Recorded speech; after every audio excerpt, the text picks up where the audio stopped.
ये लोग चाहते हैं कि आज के युवा पीढ़ी मूर्ख रहे, आज के युवा पीढ़ी कोरेक्स छाप बन जाए, गांजा बन पिए, दारू पिए, भांग पिए। ये लोग अगर लोग पढ़ लिख लेंगे तो ये लोग समाज में लोगों से जवाब मांगना शुरू कर देंगे। इसलिए ये साले ये लोगों का जो है ना, क्या कहें हम। नमस्कार, मेरा नाम मनदीप है और आप देख रहे हैं मधेपुरासंचार.com। हमारे साथ AISU के राष्ट्रीय अध्यक्ष इंजीनियर मुरारी जी मौजूद हैं। इनसे बातचीत करेंगे। कल ललन सिंह के रैली में जिस तरह से भीड़ देखी गई और अभी तक सुचारू रूप से विश्वविद्यालय में पढ़ाई सही से नहीं हो रही है, यूँ कहे तो अभी तक पढ़ाई पर खास ध्यान नहीं दिया गया है, लेकिन रैली में भीड़ देखी जाती है। और भी कई विभिन्न मुद्दों पर हम बातचीत करेंगे इंजीनियर मुरारी से।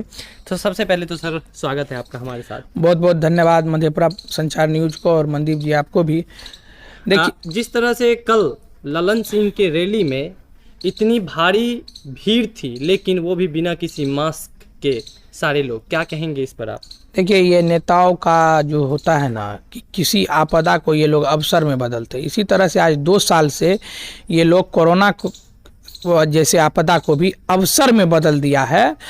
और कल देखिए, कल पटना एयरपोर्ट से लेकर जदयू कार्यालय तक हजारों की भीड़ थी, हजारों बाइक घोड़ा ढोल नगारे लग रहा था। पता नहीं कोरोना चला गया कि क्या हो गया। और ये लोग अपने, अगर इन लोगों को शक्ति प्रदर्शन करना हो तो भाड़े पे ये लोग कहीं से भी कुछ ले आएंगे, चाहे कोरोना रहे या कुछ भी रहे। नेताओं के लिए आज कोरोना नहीं है। नेता जब चाहे जब, देखिए विधानसभा चुनाव ये कोरोना के बीच में करवा लिए, चाहे वो बंगाल का चुनाव हो, चाहे बिहार का चुनाव हो। इन लोगों को जनता से कोई बात नहीं है। लेकिन जब आप मूलभूत सुविधाओं को देखेंगे, अभी पूरे हिंदुस्तान में ट्रेनें बंद है, लगभग ट्रेनें बंद है। कुछ कुछ अब चालू होना शुरू हुआ है, जबकि हम लगातार ट्रेन की मांग किए चालू करने के लिए। और आप देखिए, हर गांव कस्बे से, बिहार के हर गांव कस्बे से प्राइवेट बस खुलती है, हर वार्ड वाइज बस खुलती है। झारखंड, हरियाणा, पंजाब, दिल्ली, कलकत्ता, मद्रास, चेन्नई के लिए रोज नित्य प्रतिदिन पूरे कोरोना काल में रोज बस खुली। ट्रेनें बंद थी, लेकिन यह बस में लोग एकदम भैर बकरी के तरह भर भर के, हमारे जो श्रमिक बंधु हैं, जो लेबर क्लास के लोग हैं, वो बाहर जाते रहे आते रहे। फिर आप ट्रेन क्यों बंद किए हुए हैं भाई? और उस बस चलने के दरमियान आपको आश्चर्य होगा, सरकार आंकड़ा छुपाती है, वह बसें काफ़ी लंबी दूरी की बसें होती है, 48 घंटे बस चलती है और एक एक ड्राइवर चलाता है, जिसके दरमियान रोज बिहार के, यूपी के लगातार 4 लेन पे बसें दुर्घटनाग्रस्त हुई है। और हमें लगता है कि 10,000 से ज़्यादा मजदूर इस बस में सफ़र करने से लोग मरे हैं लंबी दूरी की। अगर ट्रेनें चलती या पहले भी ट्रेनें चलती थी इस कोरोना काल से पहले, तो लोग ऐसे मजदूर भाई नहीं मरते थे। लेकिन जब से यह बस का प्रचलन हुआ और कोरोना काल में यह सिर्फ और सिर्फ प्राइवेट बसेज मालिक को, और या आप कह सकते हैं कि एक सरकारी खजाना को बंद करके प्राइवेट लोगों को फायदा पहुंचाने के लिए बस ट्रेन को बंद किए हुए, और बस चल रहा है और उसमें कोरोना नहीं हो रहा है। ट्रेन में जाते तो कोरोना हो जाता, बस में कोरोना नहीं हो रहा है। काफ़ी दुखद है। अब कोरोना संकट जिस तरह से तीसरी वेव भी आने की संभावना है, जिस तरह से अभी स्वास्थ्य विभाग WHO के द्वारा कही जा रही है कि तीसरी वेव बहुत जल्द आएगी, अगर हम लोग सतर्क रहे पहले से तो ज़्यादा बेहतर है। लेकिन इसी बीच पढ़ाई को लेकर सारे कार्य लगभग हो ही रहे हैं, रैली हो रही है, चुनाव हो रहे हैं, लेकिन अभी तक विश्वविद्यालय में सुचारू ढंग से पढ़ाई की व्यवस्था नहीं शुरू हुई है। देखिए, विश्वविद्यालय क्या नहीं, हर चीज़ का हर जगह ये लोग पता है, ये संघी विचारधारा के लोग हैं, भाजपा RSS के लोग। इन लोगों को पता है कि अगर लोग पढ़ लिख लेंगे तो ये लोग समाज में लोगों से जवाब मांगना शुरू कर देंगे। इसलिए ये साले ये लोगों का जो है ना, क्या कहें हम लोगों, युवाओं का भी खून नहीं खोल रहा, हम लोगों को कष्ट होता है। ये लोग चाहते हैं कि आज के युवा पीढ़ी मूर्ख रहे, आज के युवा पीढ़ी कोरेक्स छाप बन जाए, गांजा बन पिए, दारू पिए, भांग पिए। ये लोग चाहते हैं, क्योंकि अगर शिक्षित हो जाएंगे तो फिर इनसे जवाब मांगेंगे कि हमारी सरकारी नौकरियां कहाँ गई, हमारे लोगों के, हमारे बूढ़े लोगों का पेंशन कहाँ गया, हमारी आज इतनी बद से बदतर हालत क्यों है। ये लोग सोचते हैं कि हमारे युवा पीढ़ी पबजी खेलने में व्यस्त हो जाए, हमारे युवा पीढ़ी मोबाइल में फेसबुक ट्विटर इस झूठ मूठ का भर दिन टिकटॉक करते रहे। ये लोग यही चाहते हैं और अभी तक भाजपा आरएसएस और संघीय विचारधारा के लोग इसमें कामयाब भी हुए हैं।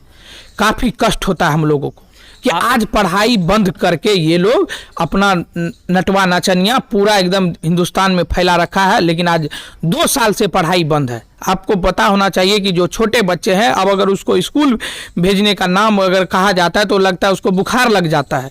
ऐसी स्थिति देश में आ गई है। यूनिवर्सिटी बंद है, छात्र कहीं कोई परीक्षा नहीं दे पा रहे हैं। सीबीएसई का रिजल्ट इन्होंने बिना परीक्षा लिए घोषित कर दिए हैं। अगर इनको इसी तरह से करना है तो हम तो कहते हैं कि विश्वविद्यालय, सभी विश्वविद्यालय में जितना लंबित परीक्षाएं हैं सबको बिना परीक्षा लिए रिजल्ट घोषित कर दीजिए। काहे लो नौटंकी किए कर रहे हैं, जब डिग्री बांटना है, वैसे भी डिग्री बांट के नौकरी किसी को मिलने जाने वाला है नहीं। लोग बेरोजगारी के चरम सीमा पर है, महंगाई चरम सीमा पर है, लोग आत्महत्या कर रहे हैं, लोग रोज आत्महत्या कर रहे हैं महंगाई से, बेरोजगारी से। और ये लोग यही चाहते हैं कि चंद लोग अंबानी अडानी जैसे लोगों के बाल बच्चे ऐसो आराम करें और जो हम लोग जैसे मीडियम क्लास के लोग हैं यह रोड पे मर जाए। इसलिए इन लोगों के द्वारा ऐसी व्यवस्था की जा रही है। बात करें अगर बिहार की, तो बिहार के कई सारे छात्र नेता, लालू प्रसाद यादव जी की बात करें, नीतीश जी की बात करें, और भी कई अन्य नेता हैं जो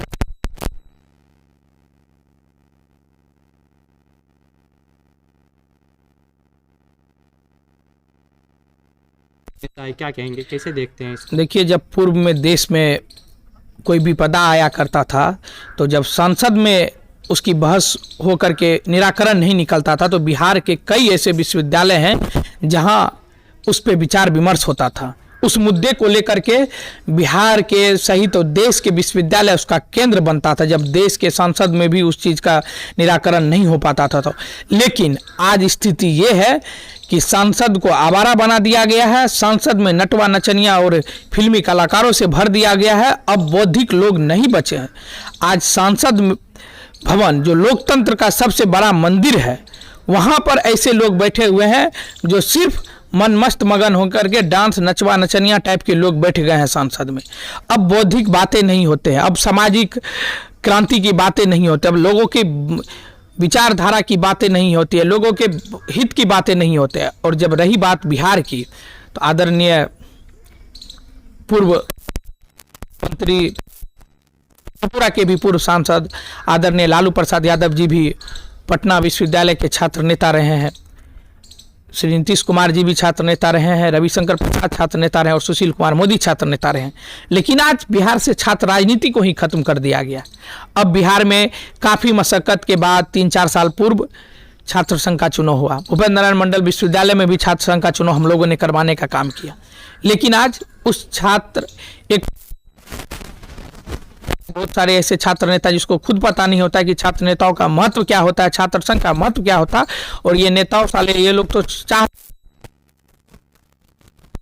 राजनीति को खत्म कर दिया जाए कि छात्र ये लोग इसलिए खत्म कर देना चाहते हैं क्योंकि अगर छात्र राजनीति के जनक उपज हम जैसे गरीब लोग आगे बढ़ेंगे तो इनका बेटा जो परिवारवाद के से जो आ रहे हैं, इनके बेटा पे फिर अंकुश लग जाएगा। क्योंकि इनके बेटा पे वैसा कोई, इन लोगों के बेटा के पास कोई मेरिट नहीं होता है कि इनके बेटा बन सकते हैं कोई। हम जैसे लोग जो संघर्ष करके आगे बढ़ना चाहते हैं तो हम लोग आगे बढ़ेंगे। इसलिए ये लोग जो पूर्व के छात्र नेता हैं, जो आज देश के विभिन्न हिस्सों में देश का सेवा किए हैं या देश की सेवा कर भी रहे हैं, जो छात्र नेता हैं, वो लोग आज अपने बाल बच्चा को आगे बढ़ाने के लिए बिहार सहित देश के सभी विश्वविद्यालय से छात्र राजनीति को खत्म कर दिया है। यह काफ़ी दुखद। और आज के युवाओं को, पीढ़ी को भी हम कहना चाहते हैं कि आप लोग भी पढ़ाई लिखाई के साथ साथ छात्र राजनीति भी कीजिए, तब जाके आपका मौलिक आधार, आपके आधार जो अधिकार है उसकी लड़ाई आप लड़ पाइएगा।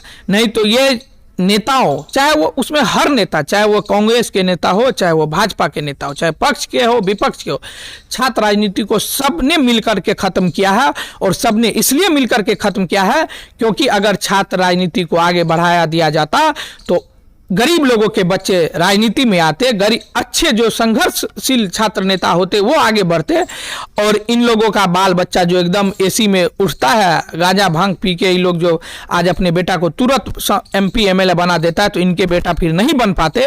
इसलिए इन लोगों ने आज बिहार सहित देश के सभी विश्वविद्यालय से छात्र राजनीति को ही खत्म कर दिया है, जो अत्यंत दुखद है। इसलिए हम आज के युवा पीढ़ी से भी कहना चाहते हैं कि आप लोग एकजुट होइए, उतनी ही तत्परता के साथ पढ़ाई कीजिए, उतनी तत्परता के साथ छात्र राजनीति भी कीजिए, ताकि आप अपने हक की लड़ाई आप खुद लड़ सकते हैं।